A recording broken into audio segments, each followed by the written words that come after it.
Hi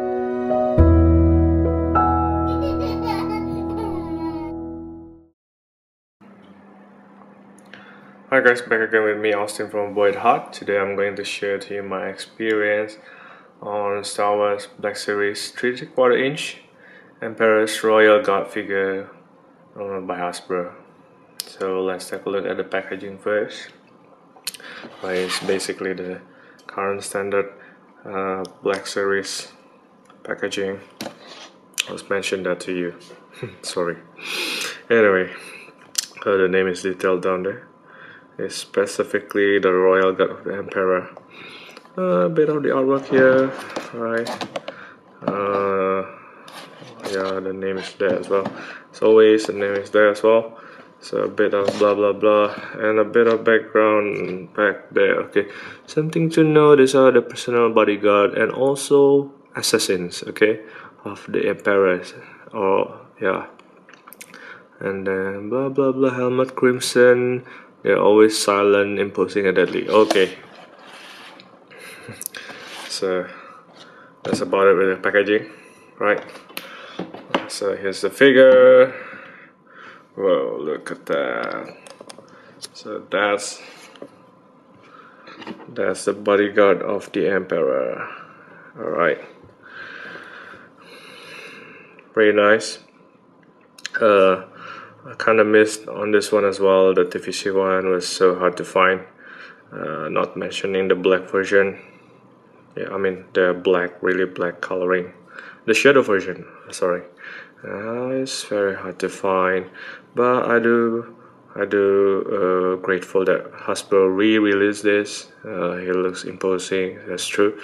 I kind of picture this character not only as bodyguard, but more like a fight. Also as an assassin. They look like a deadly silent assassin. It's true.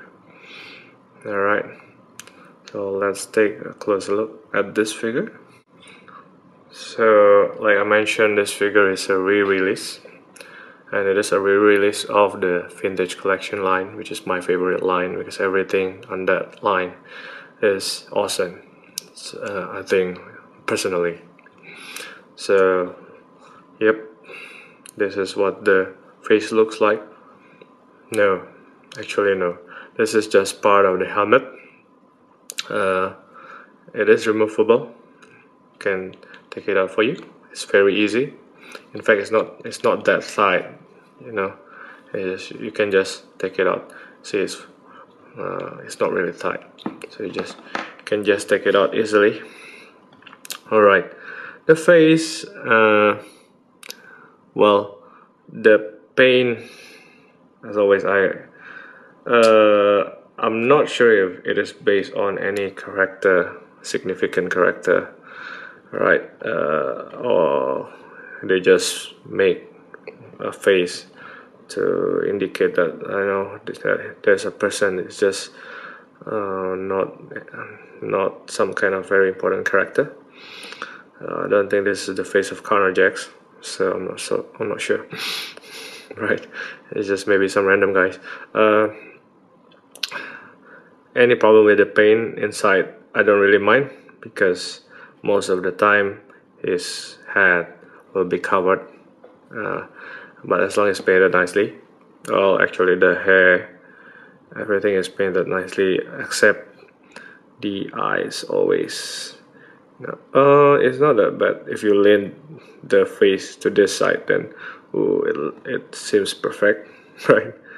But if you move to the center like this, it's like it's looking to up there. I don't know, looking at the bird or something, looking at the sky, right? Oh, it's like an epic scene of the movie. Anyway, yeah. So I don't have any complaint because most of the time his head will be covered. Okay, and then the body, I appreciate the fact that they are using soft goods. Always, I appreciate that, and it is just like the character in the movie. In fact, this appearance is based on the movie version, because they are very mysterious, right? everything is covered. You're not sure what's inside. They may be holding something, right? A weapon, anything, and yeah, that's just how this character is being designed. And I like the fact that this figure is using soft goods, so that's good. One thing to note, it is covering the whole body, but because it is made of soft goods, it doesn't hinder articulation. In fact, it is being made in such a way to allow at least the hands. I'm not sure if it is also the same with the actual movie, but at least this figure, I can tell that it is a very good concept, that at least you can pop out the arm, and just at the start of the video you saw that I put the weapon in outside, so it looks like a formidable warrior, really. So that's really nice. Okay, again, this whole package is the movie version, right? All right. Okay, I'm not going to do articulation on this head later, so I'll just do it now for the head. Okay, because I'll be using this configuration most of the time. No articulation. Okay, it is hindered by this mold. It's pretty much attaches to the shoulder. Okay, but this one is okay. I'll show you later. Anyway, the robe is removable. The cape of the robe. Cape, maybe? I'm not sure. Sorry, my English is so bad. Anyway, you can just take it off by pulling the head off. Okay, and then there's a hole there. You can just take it out, and you'll see the inner garment. Okay, that's really nice. I just put the head back on. Again, the sculpt is very nice. Now he's like a ninja warrior inside. Okay, that's, I think, I forgot what insignia is this. I'm sorry about it. I think well, if you can remember, please put it in the comment. I forgot what insignia this is. I think this is the royal guard insignia. Yeah, I think, but it only appears in the comic, if I'm not mistaken. Right, which I'm going to show you later. Yes, so okay, so it is sculpted very nicely, right, in the kind of reddish but a bit dark coloring with all the wrinkles, and everything is on the red, so that's really nice. So another soft goods here. It's not belt actually. I'm not sure what to call that in English, I'm sorry, but it is some kind of belt with the holster. Okay, and that's a working holster. As you can see, the gun is there. I'll take it out later so that you can see. So as I mentioned to you, he may be deep inside his robe, he may be wielding something, and it's true. He has a gun. It's a small blaster there, ready to kill the enemy of the empire. Okay. Right, and then yeah, so it's painted nicely as well. The red coloring on the wrist and the boots are shinier, more shiny than the one on the body, on the garment. Okay, so everything is painted red and red and red. I think that's how it should be.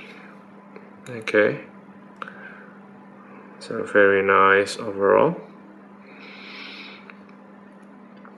Now for articulation, maybe after this, sorry, I'm just going to show you some of the accessories apart from the one that I just took off.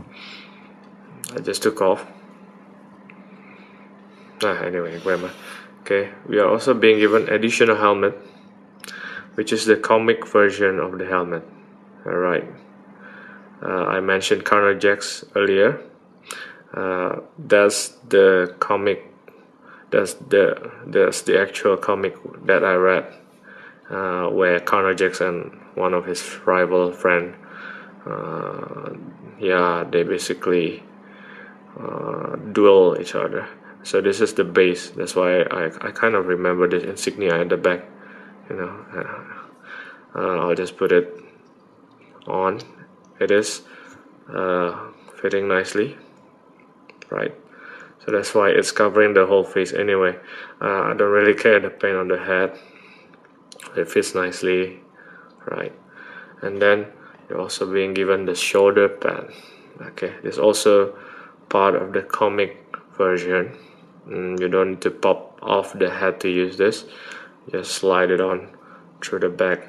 Alright, and voila, and you can just put the helmet on, and it will hold somewhat this part.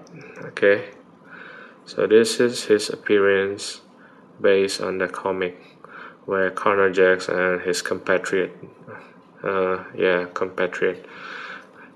train so hard just to be able to fight alongside the Emperor, just to protect the Emperor. They are the best among the best. And this is the uniform. This is the kind of helmet, kind of helmet that they use to practice in duel while dueling each other. Now, also being given one extra weapon. Alright, this is what they call, I did a bit of research on what they call Fibro Pike. So it's supposed to be some kind of spear, maybe. And then the other one is double-sided. I like this one better. The double blade, what they call it, double-sided mace, something like that. Staff, but I don't think it's a staff, because it has sharp pointy blades at each side, so it's really cool. I like this one better compared to this one. And if you notice earlier on, when I used him in the movie configuration, I put it with this blade. Okay, I was wrong. I was mistaken. I know that it was wrong, because this one is meant to be this kind of configuration. I mean, story-wise, right? I think so. Yeah. The appearance of this Royal Guard during the movie with Emperor Palpatine is using this accessory, this weapon. So I should have put him while wearing the robe and this helmet, with this one.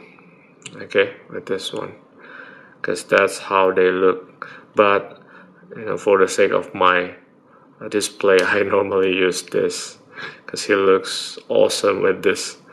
Okay, he looks really, really awesome, imposing, menacing, scary, deadly, formidable, like with this. Okay, just something to note. Alright, it's easier for you to look with this. And then before articulation, I just want to note that this is the small blaster that came with him. Okay, so all the accessories can be used very nicely. The trigger finger, I think it's on the right, normally on the right wrist. So let me put it.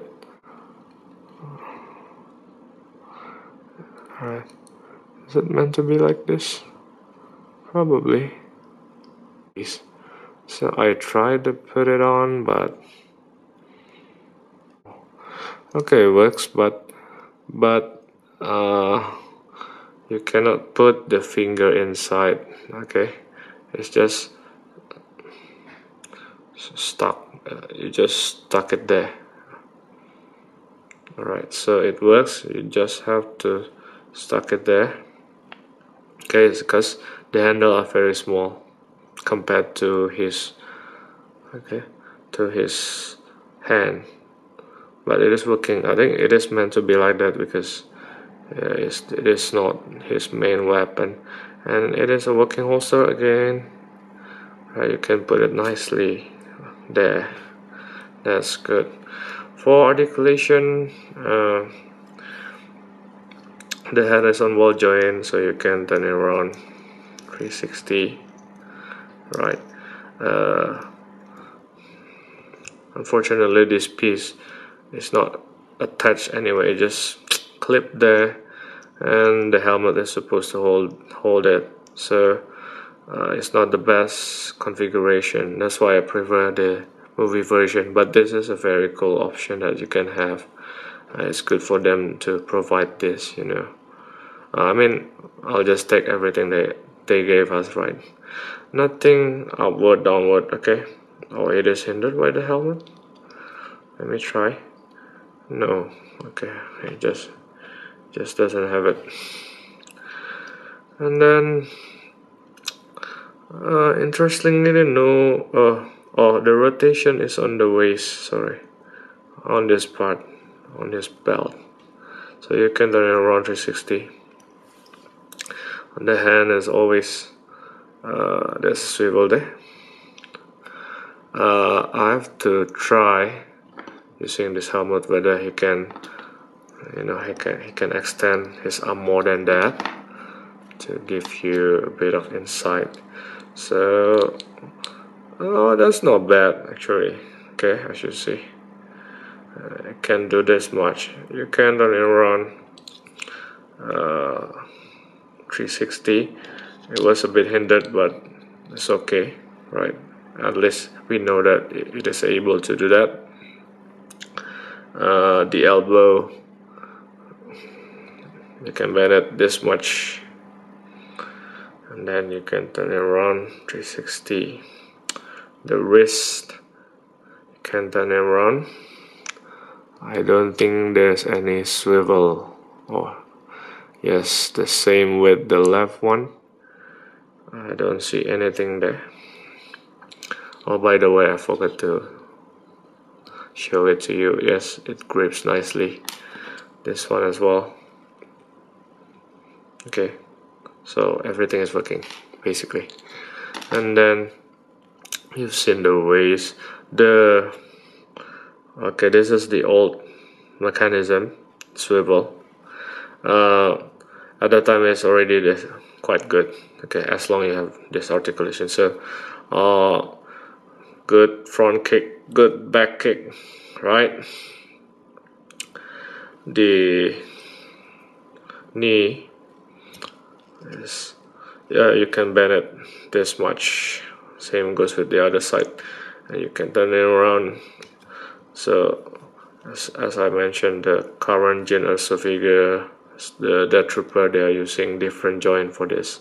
But at that time when they released this as the vintage collection, part of the vintage collection line, it's good enough, you know. At least they give you lots of articulation already. And then the ankle, you can turn it around. You can somehow bend it upward a bit and downward. No rocker ankle. Okay, so that's about it in the articulation department. That's really good. That's the most basic that we can have, at least, right? Okay, so depending on your preference, you can either use him in the comic version or the what I call the Corner Jacks versions, because that's the only name that came to my mind, you know, when seeing this. Of course, he's not the only one training at the time. I think they released another figure, the Power Rangers Royal Guard figure with colorful uniform. But this is the generic, the typical Royal Guard uniform. I'll just put back the robe, okay? Because I prefer the movie appearance. It's very easy just have to put the neck through the hole, and then put back the human head. Wow, it's quite tight actually. Alright, so yes, as you can see, it doesn't hinder any articulation. That's why I love Softcut. I love Softcut. Right. Okay. By the way, no split to the side because of this. And then bring back the helmet. Is the gun in there? Yes, the gun is in there. So I really like this figure. Okay. Alright, before measuring him up, I just want to mention that he is able to wield the weapon with his two hands. Right, maybe this longer double-sided double blade staff, but even this pike, he can wear it with both of his hands. If he can wield this, he can wield this as well. Alright, so that's really good. Now let's measure him up. I believe, if my eye is not mistaken, he's about 3.65. Yeah, 3.65 inch, 3.65. Okay, roughly around that height. Okay, it's not really tall, but it's not so short. Oops, it's not so short as well. Okay, so let's compare him to the more recent character. Alright. Oh, interestingly, Jin is not so short now.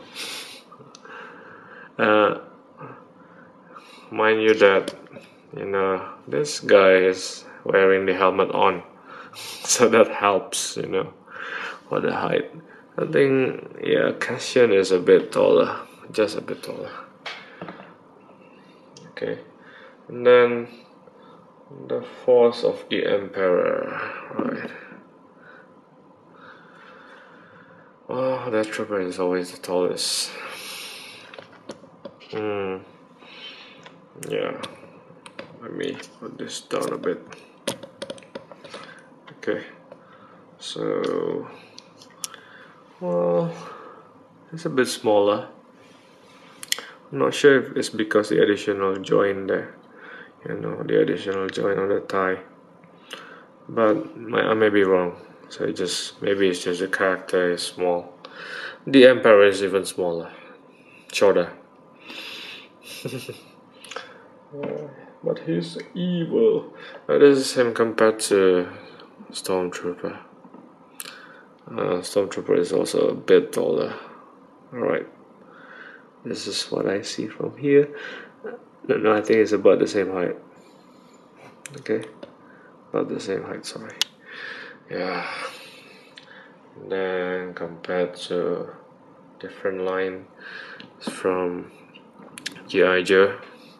Okay, and this is a Marvel Universe figure. It's very apparent that these two figures, these two lines are taller generally, 4-inch scale. Alright, so that's good. Okay, overall I do like this figure. It's because not only the articulation, also the use of soft goods, but of course the most important feature I think is the fact that it is being given with some different options here. Right, you can either make it into the comic version with the double blade, or you can make it into a more movie version with the pike. Like I mentioned, I always prefer to display him with the double blade. It looks more intimidating. of course he looks more like a warrior compared to using this. By using this he just looks like a bodyguard. But overall I do like this figure. Right, I mean, you are given all these packs, all this option in a single box, so that's really nice. It's a good value and it's very playable, very fun. Nothing is frustrating so far. The only complaint that I have is this part, because it doesn't really attach anything. This front part is separated. Yeah, so that's sometimes a bit not really frustrating. It's just something to note. May not really convenient to use. Okay, but it's not that bad really. Okay, so thanks for watching, guys. I'm Austin for Boy at Heart. Goodbye.